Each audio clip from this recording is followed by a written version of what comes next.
Good evening, everyone. Thank you so much for joining in for this session. We'll start the webinar in a couple of minutes. Thank you so much for your patience.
Good evening, everyone.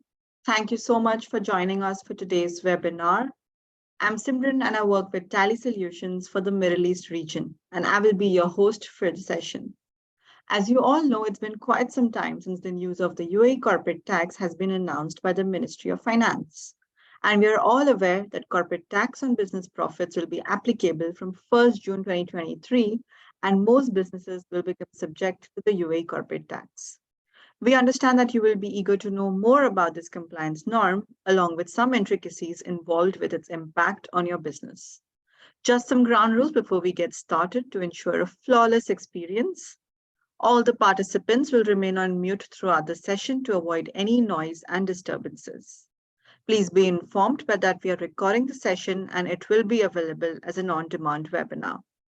I apologize in advance for any network interruptions that may occur. However, we will try our best to make this experience seamless. I'm sure you have a lot of questions during this discussion. Please type them in the question box of your Zoom control panel and we'll bring them up towards the end. Now, before we proceed ahead, we would like to know more about you all, that is our audience present here with us. So request you all to please answer the poll that I'll be launching so that we can direct the session as per the interests.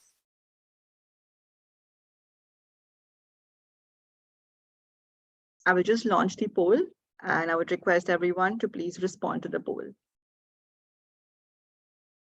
We would take a couple of seconds for everyone to answer these 3 questions so we get to know more about you and your business.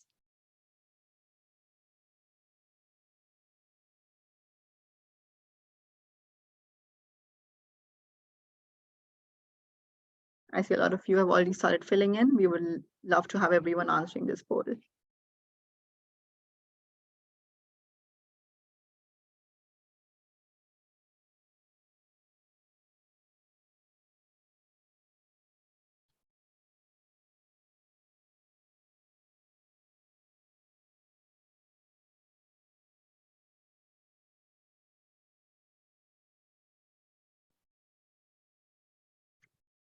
Now, let me just take you through what the event flow will look like. We'll first understand exempt incomes and conditions to avail them. Then we will look at the expenditures that qualify for tax deduction. Then we'll find out more about the limitations on tax deduction. Interest capping rule will be the next point of focus. And lastly, some illustrative scenarios will be discussed. Today, we have an eminent personality with us who has got profound knowledge about this, and let me introduce CA Gautham Dileep. CA Gautham is a corporate and international tax manager at Anderson UAE, and he handles clients all across various industries on corporate tax impact assessments, effective tax rate reduction strategies, cross-border tax issues, inbound and outbound structuring, permanent establishment reviews, group structuring.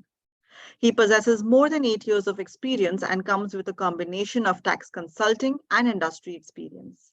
He has primarily worked with Ernst & Young in India, and during his tenure, he has acquired extensive professional experience dealing with leading international clients, advising them of corporate and international tax matters, including transaction-based advisory, tax compliance, and litigation support services.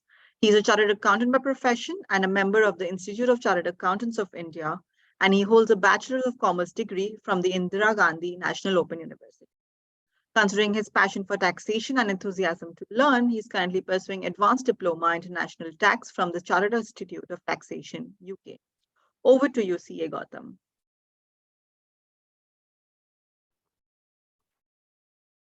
Yep. Thank you so much, Simran, for that introduction. Good evening, everyone, and welcome to this webinar on UAE corporate tax. So it's been almost 1.5 months since the government has issued the corporate tax law.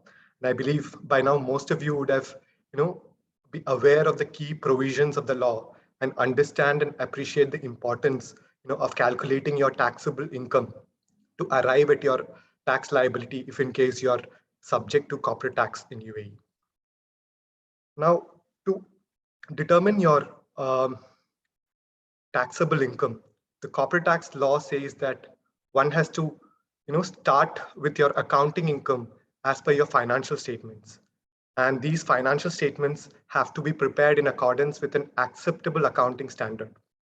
We know that in UAE most of the companies prepare their financial statement basis IFRS, and IFRS is considered to be an acceptable accounting standard.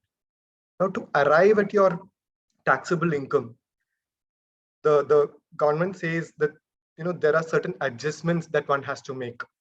So these adjustments could be in the form of, say, exempt incomes, tax deductions, and expenditures which are not deductible, adjustments for certain unrealized gains and losses.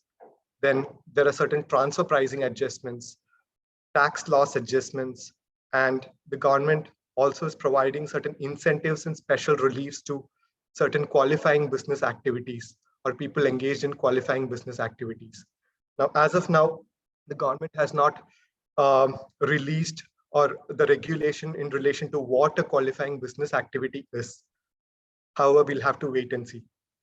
For the purpose of this webinar, our core focus would be on exempt incomes and deductions that are available to a taxpayer while computing his taxable income. Let's see what are the exemptions that are available. Firstly, what do you mean by an exempt income? So if an income is said to be exempt, it means that it would not be subject to corporate tax in UAE.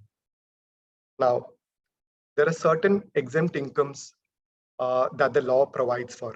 One is dividend income.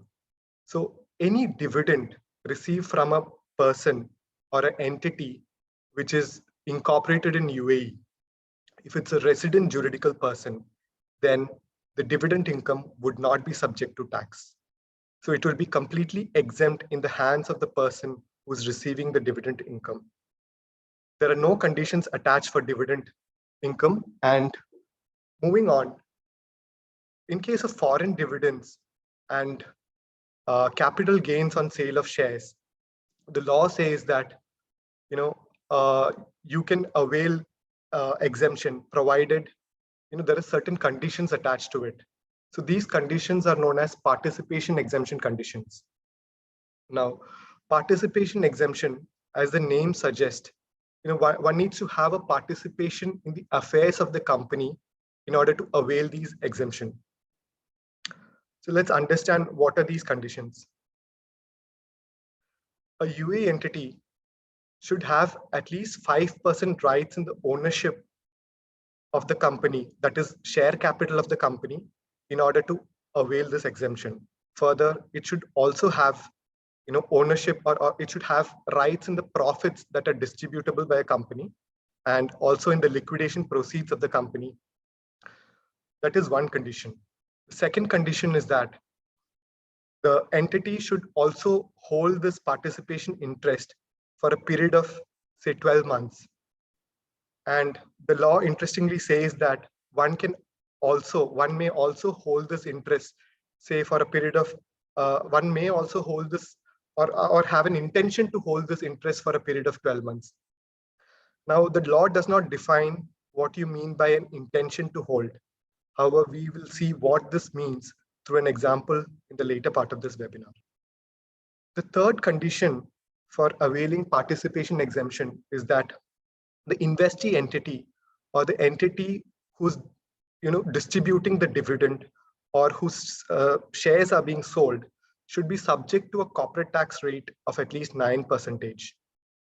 Now, if all the three conditions are satisfied, that is, your entity has a 5% ownership in the company, you satisfy the period of holding, and the investee entity is subject to a minimum corporate tax rate of 9%, then any foreign dividend or capital gains arising from sale of shares in both domestic and the foreign company would be exempt in your hands.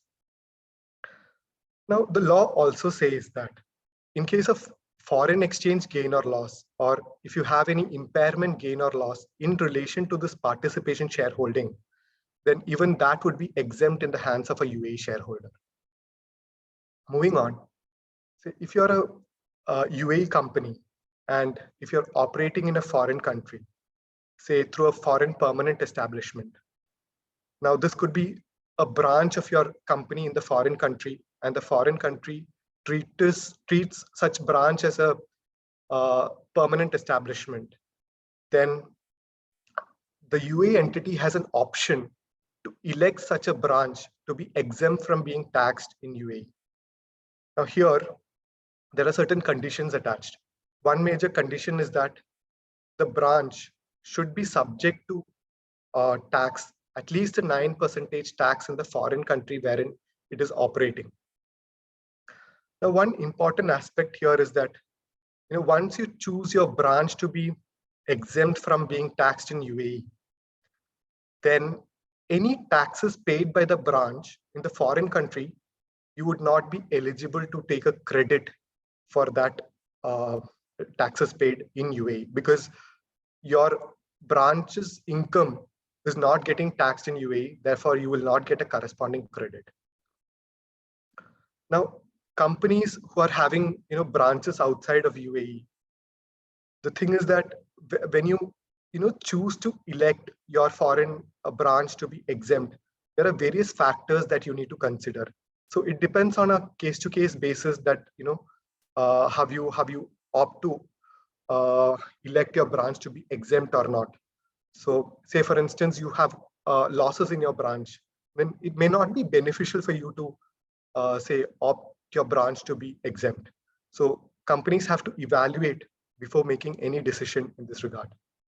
Now, moving on, the law also says that in case a non-resident is operating in the business of say aircrafts or international shipping, and it is deriving certain income from UAE, then such people would not be subject to tax in UAE, because generally businesses operating in aircrafts or shipping business are taxed in the jurisdiction in which they are actually residents. Now, having gone through these provisions of exempt income or some of the items of exempt income, let's understand this better through some illustrative examples. So in the first case, say you assume that you're a UAE mainland entity and you're making investment into say 3 different countries. So the first investment is into a UAE entity, and the UAE mainland entity holds 4% of shareholding of the UAE domestic entity. And the second investment is into an Indian company. And in this case, the UAE mainland entity holds 10% of shares of the Indian company. Now, in the third case, the investment is made into an entity in Cayman Islands. Here, the UAE mainland entity entirely holds the shares. So it has 100% investment into the Cayman Island entity. Now, for the purpose of this illustration, we are assuming that the shares are being held for a period of 12 months, and all the 3 entities are distributing dividends to the UAE mainland entity. Now, what would be the tax treatment in the hands of the UAE mainland entity in relation to these dividends which are being distributed? So in the first scenario, where the UAE entity is distributing dividends, there are no conditions attached. You don't have to see for any conditions because a dividend is being distributed by a domestic entity, and therefore the entire dividend would be exempt in the hands of the UAE mainland entity. However, in the second scenario, since an Indian company would be regarded as a foreign shareholding of the UAE mainland entity, one will need to look into the participation exemption conditions which we discussed. So here, say, since the UAE mainland entity has a 10% shareholding, that means you have satisfied the minimum condition that you should have a 5% ownership in the investee entity.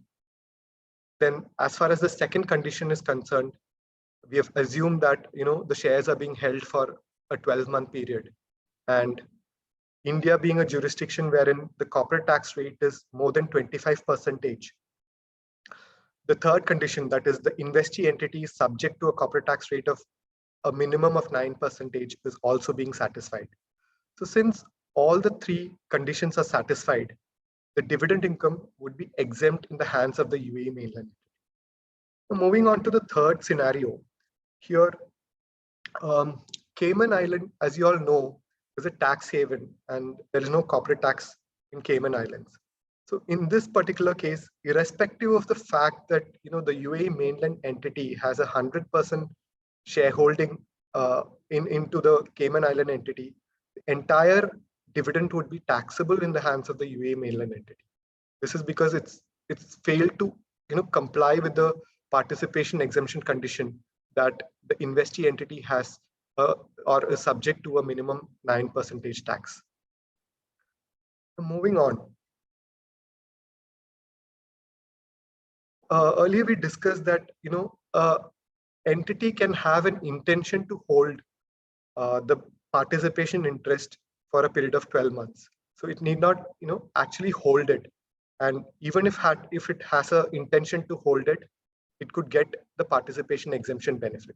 Let us understand this through this example. So here there is a UAE mainland entity, and this entity follows a financial year, say of January to December 2024. And on 1st December 2024, this UAE mainland entity acquires shares of an Indian company. Now, the Indian company during the very same month distributes dividend back to the UAE mainland entity. So here, as far as the UAE entity is concerned, since its tax period is January to December 2024, its corporate tax return is due by the end of September 2025. That is 9 months from the end of, say, December 2024.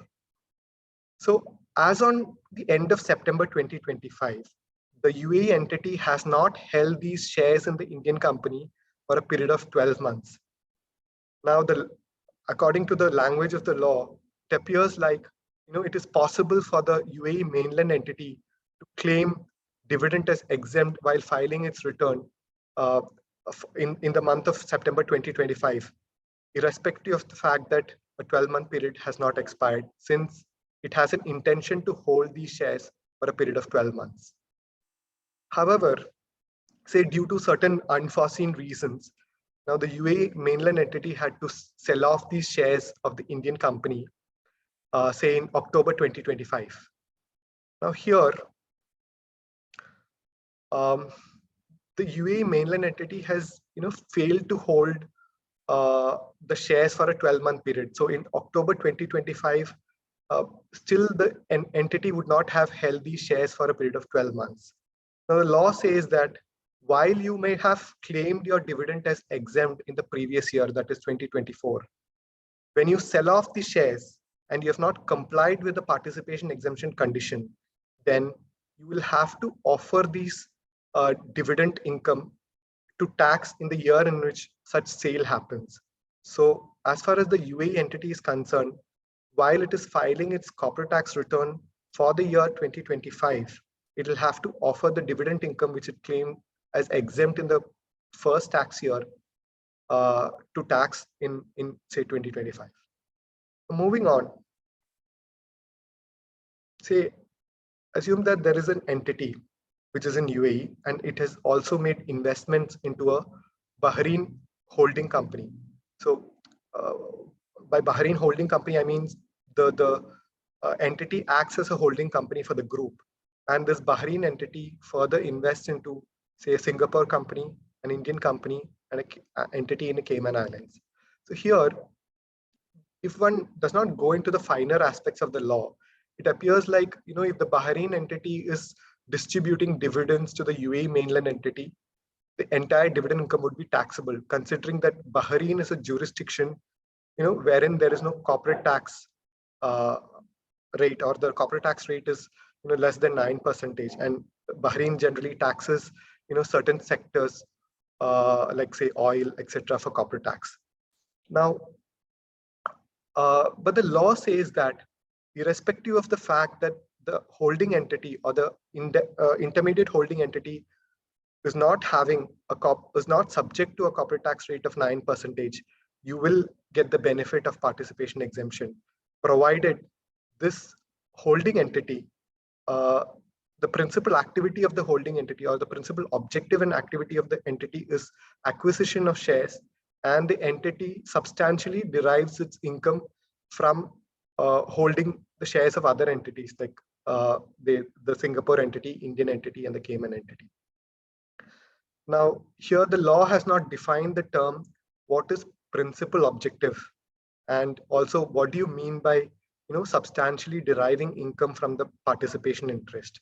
So say for instance, in this case, should the Bahrain entity's income consist of, say, 50% of its income should be from these holding and the subsidiary entities, or should it be, say, a 75 or a 90%? The law is not clear. So companies, if you're undertaking any kind of a restructuring exercise, you will have to undertake a detailed analysis and understand what does this provision say, or probably wait and see for better clarity as to what these provisions try to mean. Now, moving on.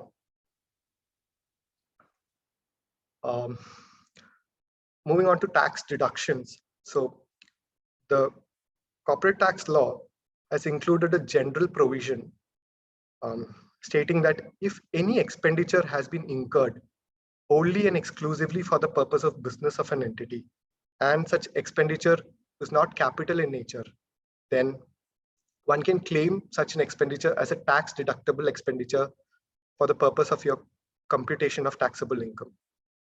Now here, so long as your expenditure is not specifically disallowed or is not categorized as a non-deductible expenditure, one would be eligible to claim the same as a deductible expenditure, provided it is wholly and exclusively incurred for the purpose of business.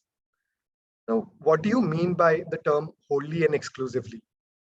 So in order to determine whether an income has been paid or whether an expenditure has been incurred wholly and exclusively for the purpose of business, one needs to see the direct purpose for which such expenditure has been made. So to understand in simple terms, let's take a common example here. Say, for instance, your organization has a vehicle or a car, and this car is being used by the car is being used for the purpose of business, and it is also being used by your directors or owners for the purpose of their personal use. Now, can one say that the expenditure has been incurred wholly and exclusively for the purpose of business? So here, by the strict reading of the language of the law and the provisions, it appears like the expenditure is not wholly and exclusively incurred for the purpose of business, and the entire expenditure would be disallowed in the hands of the company. However, the government has released FAQs which says that it considers dual nature of payment, and it says if an expenditure has been incurred, say for personal purposes and business purpose, then the portion of the expenditure which has been incurred for the purpose of business can be claimed as a deductible expenditure by the company. So here it is for the company to establish that the certain purpose of the certain portion of the expenditure has been made for the purpose of business. Now, moving on, the law also says, so here there's another example.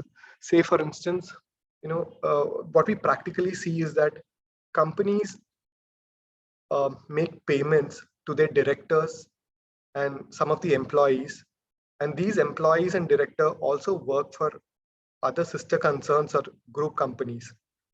However, one entity in the group would be making the actual payment to these employees or directors. Now, in reality, these directors and employees would be working for all the companies. Here, can one say that the entire expenditure has been incurred wholly and exclusively for the purpose of business of that particular entity which is making the payment? So the answer is no, and the company cannot claim the entire expenditure since it has not been incurred wholly and exclusively for the purpose of that company's business. Now, what should companies do here?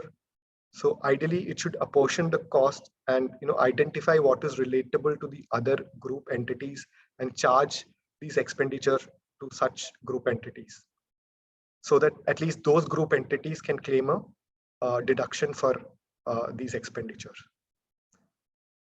Now, moving on, the law says that if an expenditure is capital in nature, then one would not be eligible to claim such expenditure as a deductible expenditure. Now, what do you mean by capital expenditure? So generally, an expenditure can be said to be capital in nature, say if it is made for, say, acquisition or disposal of a fixed asset or a plant or a machinery or an equipment, etc. However, there is no hard and fast rule to determine what is capital and what is revenue. And determining what is a capital expenditure and revenue expenditure it's a highly litigated issue across the world, and there has been contrary rulings across the world for decades in relation to this matter. So here, for example, say legal expenses incurred by your company for raising additional share capital.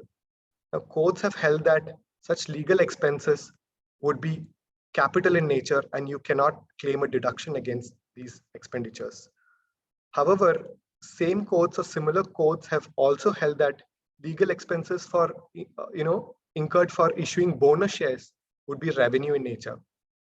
So here analyzing whether a expenditure is revenue or capital in nature, it's not as simple as one may think, and there are a lot of factors one needs to consider before determining whether expenditure is revenue or capital in nature. So based on the court rulings in other jurisdictions, one common principle that arises out of these rulings is that, say, if an expenditure has been incurred and the company incurring that expenditure derives an enduring benefit or an advantage from making such an expenditure, then it can be said that that expenditure is capital in nature. However, these rulings may not directly apply to UAE companies, and one can only refer these rulings as a guiding factor or a guiding principle in order for you to take a tax position or understand the nuances. Now, if a particular expenditure has been uh, if a particular capital expenditure has been incurred and that capital expenditure forms part of your cost of the asset, a depreciable asset, then one can claim depreciation on such asset. However, in UAE, as of now, there are no rules or provisions with regard to depreciation.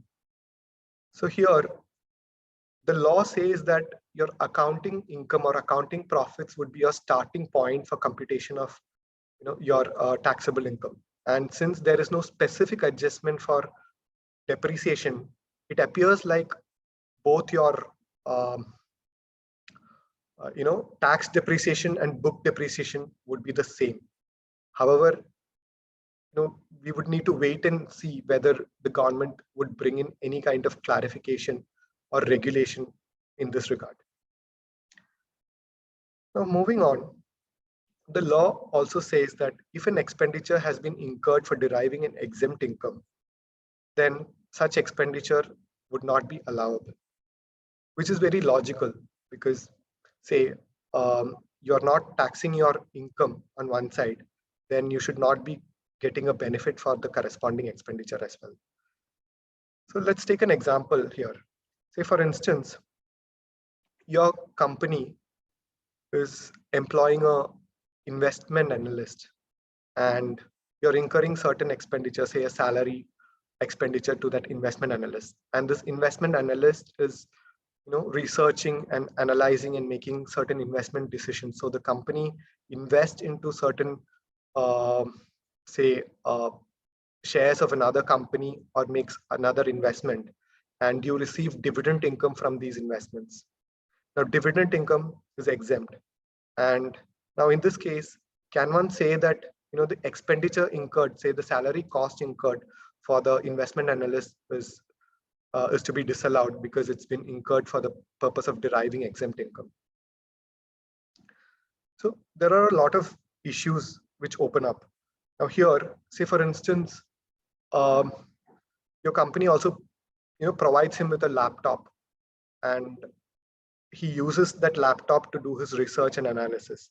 So can one say that the depreciation on the laptop is not an allowable expenditure since it's been used for deriving exempt income?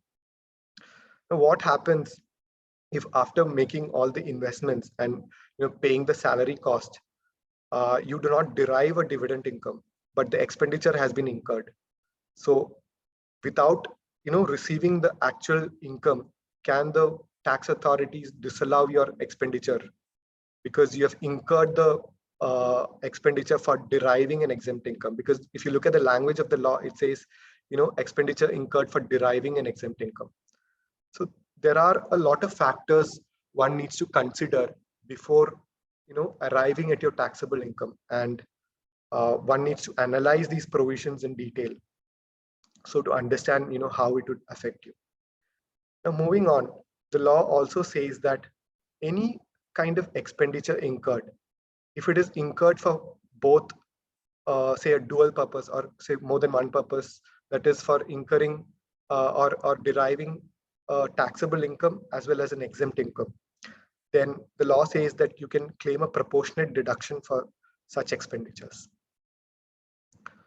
Now, if such an expenditure is directly attributable to the taxable income, you can claim it.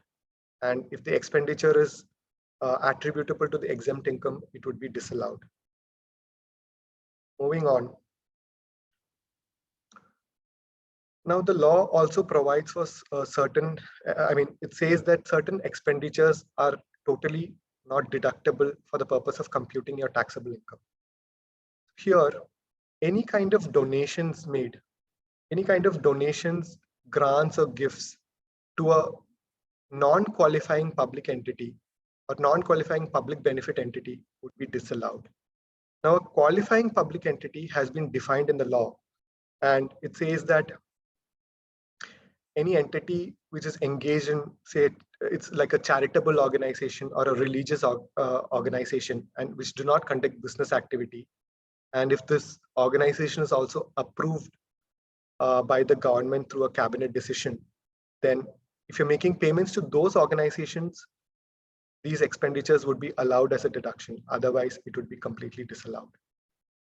Any fines or penalties paid. Now here,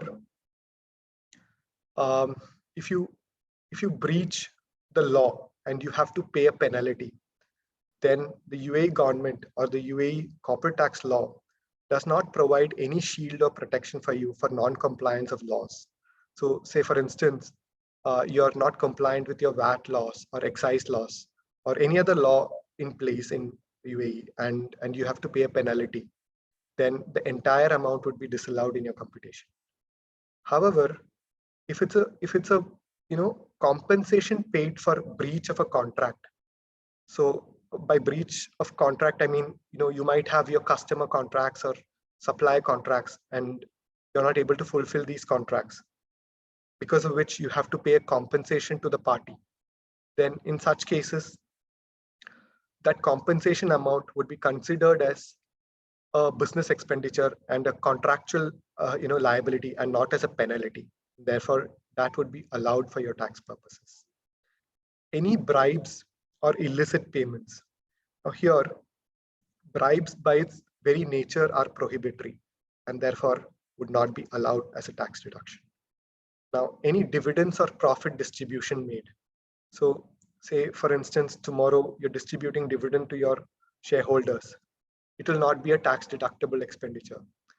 The reason for this is that dividend by itself is paid out of your after-tax profits. I mean, you pay dividends out of your profits which are available after paying the taxes.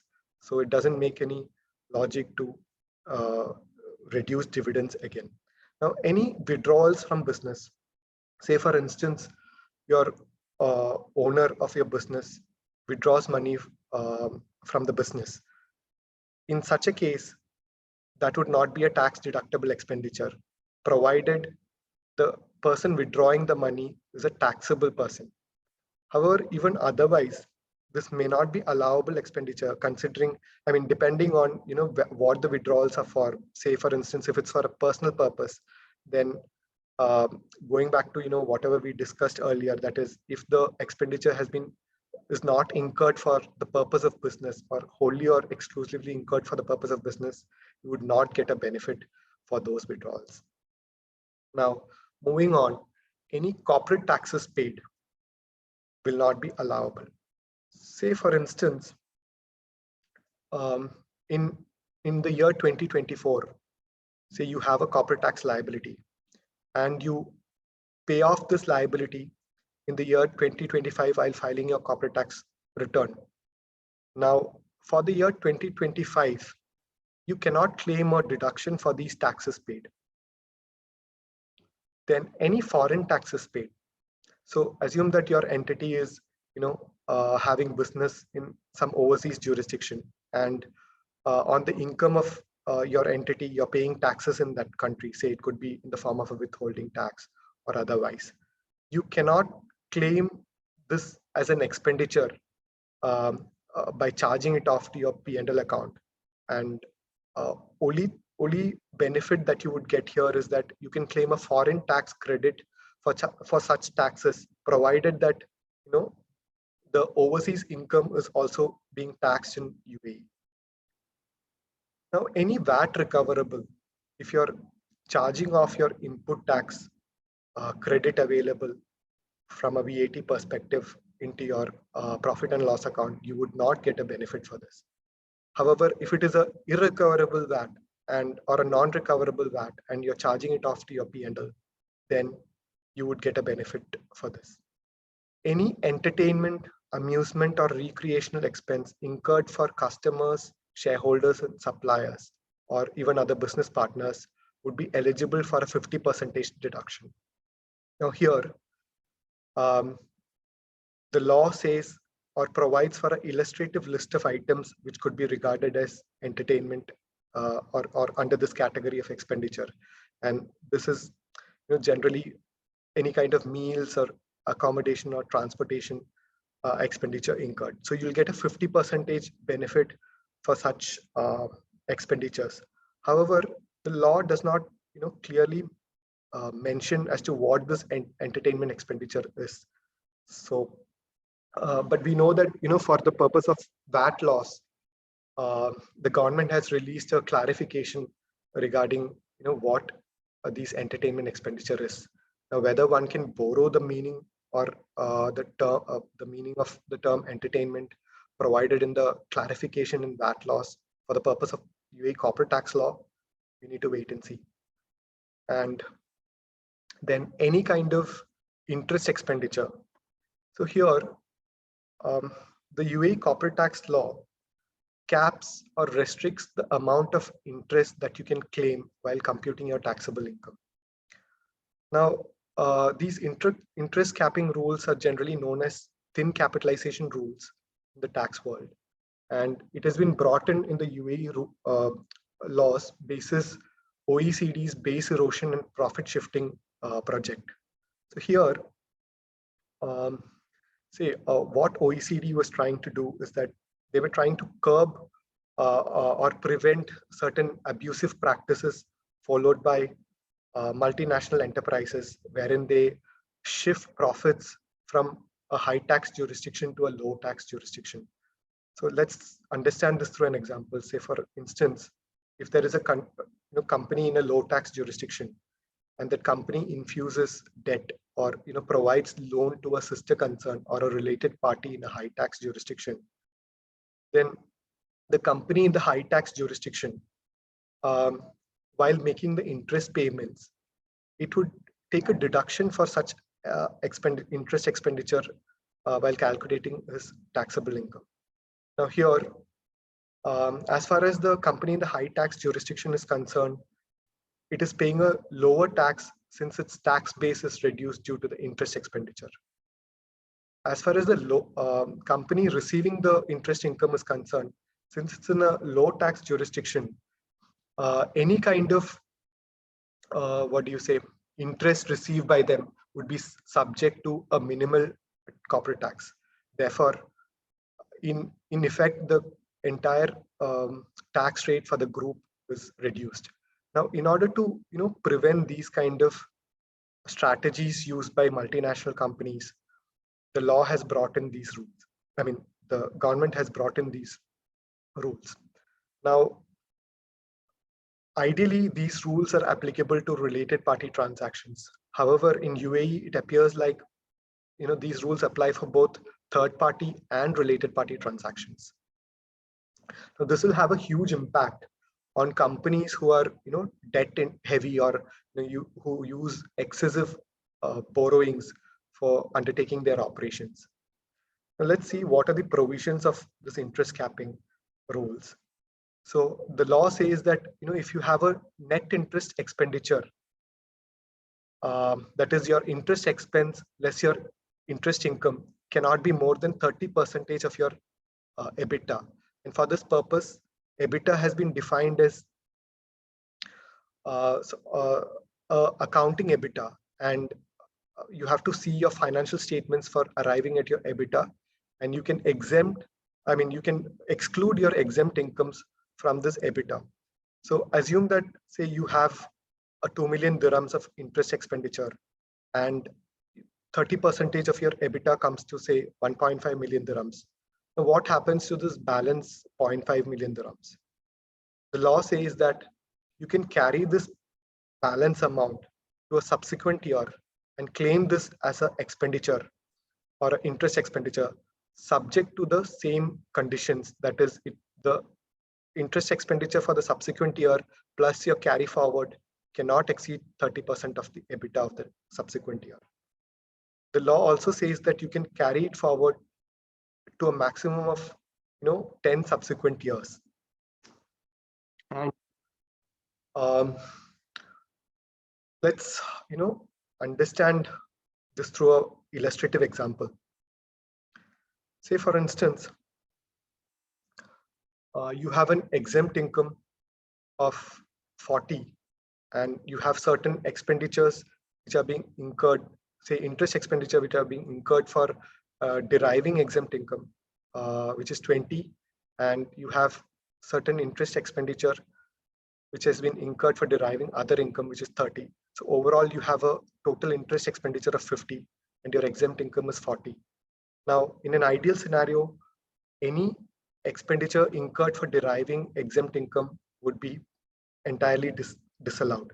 However, in relation to interest capping rules, the provisions or the language of the law is slightly different, and the computation mechanism works slightly differently.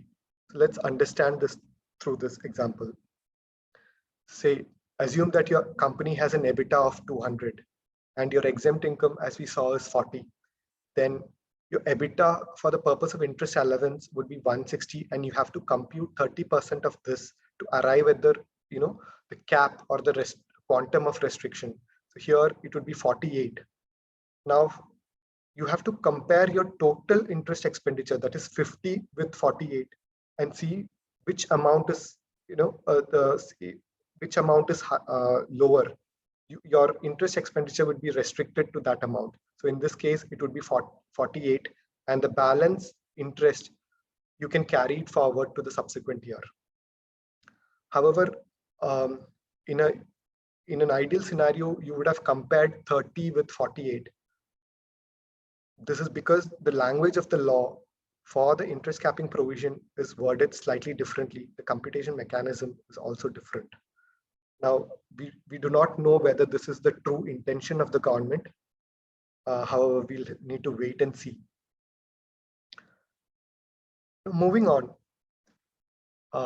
any kind of related party borrowings, say if you're a UA entity and you're taking a related party loan and using that loan for the purpose of acquiring shares in another company or making capital contribution into another company or distributing dividends, then in such a case, the interest expenditure would be entirely disallowed in your hands. However, the law says that if the main purpose of this loan is not to obtain a tax advantage, then in such a case, your interest expenditure would be subject to the 30% cap, which we discussed. Now, the law also has a deeming provision. It says that if no corporate tax advantage, it says that there would be no corporate tax advantage if the related party is subject to a corporate tax rate of 9%. Now, what do you mean by this corporate tax advantage? It is not defined for the provisions of interest capping. However, there are certain other rules like anti-abuse rules which are being incorporated in the corporate tax law, which states that a corporate tax advantage could be any kind of reduction in tax or a increase in the refund or deferral of payment of tax, etc., due to certain arrangement or transaction that you're undertaking. So the question is, whether one can borrow the meaning of the term corporate tax advantage into the interest capping provisions to analyze these provisions. One will need to wait and see. Now, moving on, the law also says that, say, if you're making a payment to a connected person, um, such amounts would be tax deductible only if it satisfies certain conditions.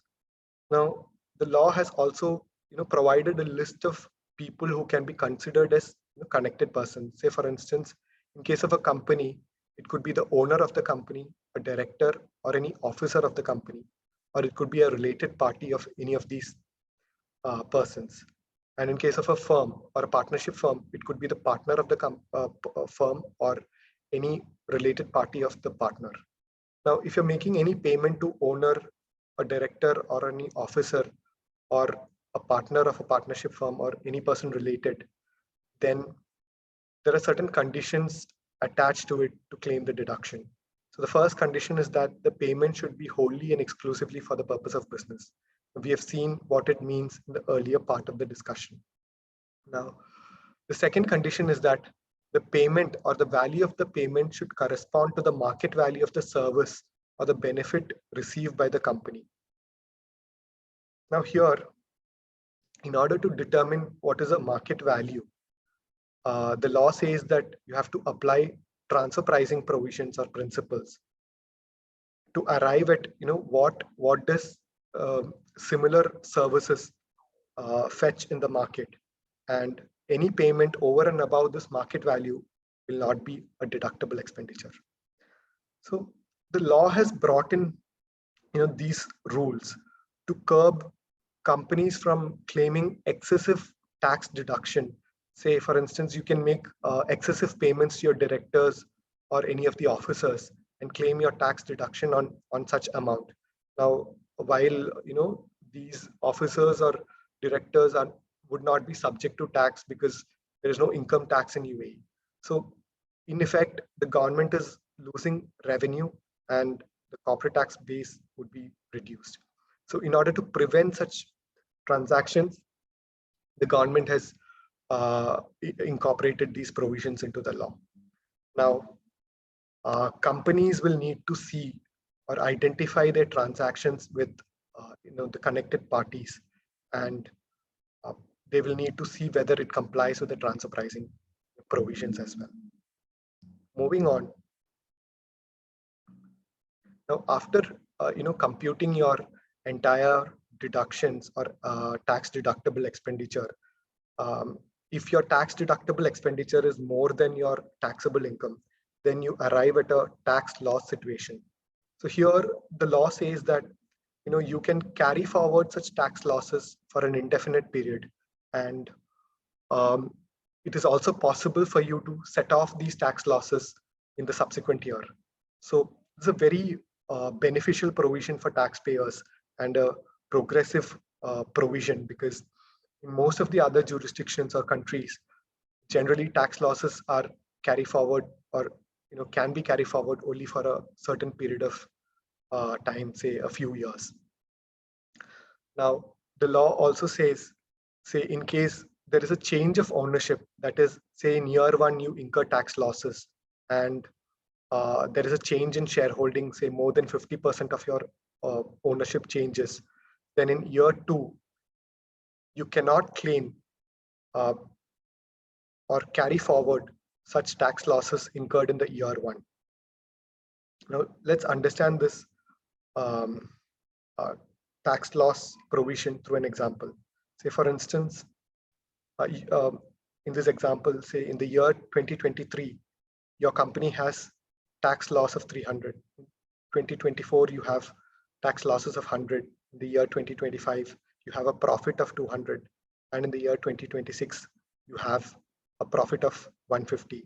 Now, as far as the losses for the year 2023 is concerned, you cannot claim the benefit or you cannot carry it forward, because as on December 2020 for the year 2023, UAE corporate tax is not applicable, and losses before the corporate tax becomes effective will not be allowed for set off. So any of your accumulated losses in the books will not be allowed to be carried forward. And in relation to the losses for the year 2024, you can carry it forward to the year 2025 and set it off with the profits. However, there is a limit here. That is, you have to compute 75% of your profit for the year 2025, which is 200 into 75%, 150. You can set off your entire 100 with 150, and there would be no loss which has to be carried forward further. So now, having gone through these provisions, what is it that companies should be doing if you're subject to corporate tax? So first and foremost, companies should understand the provisions of the law in detail and understand the finer aspects of the law. Analyze as to how this is going to affect them. So for this, you can undertake an impact assessment study. And once you undertake an impact assessment study, you'll probably get to know what are the gaps, where are the areas in which there is a tax leakage, identify these issues, identify mechanisms by which you can address these issues. Now, we have seen that there are a lot of provisions for exempt income and tax deductions. So how can you avail these exemptions and tax deductions? Whether there would be any expenditure that would not be allowed, would it add to your tax cost? How is it going to affect you? So companies, should determine, what are the kind of tax positions that one must take, because the language of the law is not very simple or straightforward, and there could be multiple interpretations. So it's very necessary or important that companies take informed decisions while taking a tax position, and one has to undertake a detailed analysis for this. Now, there could also be certain potential restructuring options which are available depending on your current legal structure or operations. So companies need to see whether there are any potential options within the ambit of law, of course. And then you should also maintain robust documentation.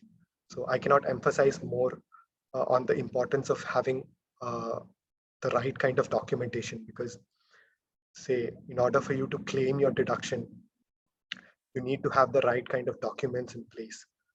All your expenditures should be backed by the right kind of contracts, agreements, invoices, and any other document that you feel appropriate.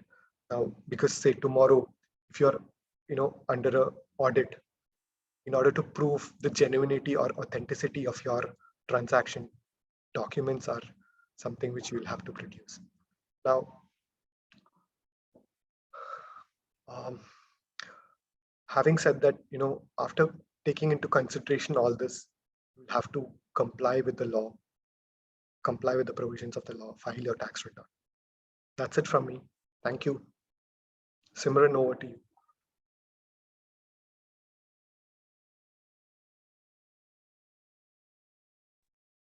Hello. Yes, Simran. Thanks, Gautam. Thank you.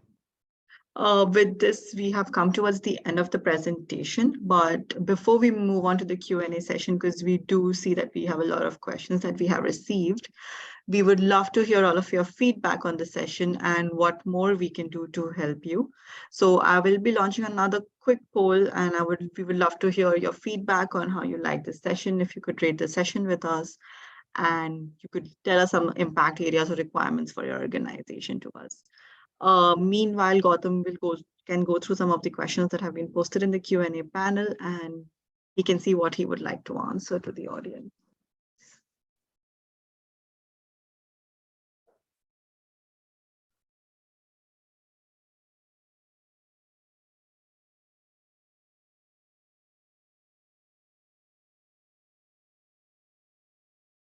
Gautam, I hope you're going through the questions. Yeah, I'm just seeing the questions right now. Sure. Give me like 2 minutes. No problem. Meanwhile, you or the rest of you can fill out the poll telling us how the session was, and we would love to conduct more sessions looking in the near future.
Gautham, would you like to answer any of the questions?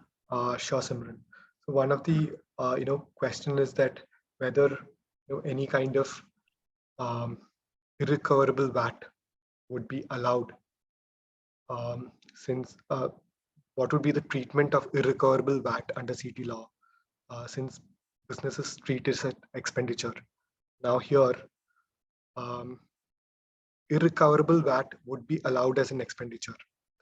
It's only a VAT which is not recoverable that would be, I mean, a VAT which is recoverable if you're charging it off to your P&L, that is what will not be allowed. Now, the second question is that, is there any kind of cap on realized foreign exchange gain or loss similar to interest? No, there are no caps on realized foreign exchange or gain. The capping is for interest expenditure alone. Now, in case of market value or so there's this question that, are there any market value or transfer pricing rules available to apply for payments of salaries to salaries or management fee to related party? Now here, see, while you're making payments to your managers or directors, you will have to see based on industry and the qualification and experience of the director, what would be the amount that you can pay, and what is the kind of services that they have rendered, and what is it that companies in similar industry make payment for such amounts. I think these are some of the questions which we had. Great. So I think after such a healthy discussion, I'm sure we've been able to offer a great clarity on the subject.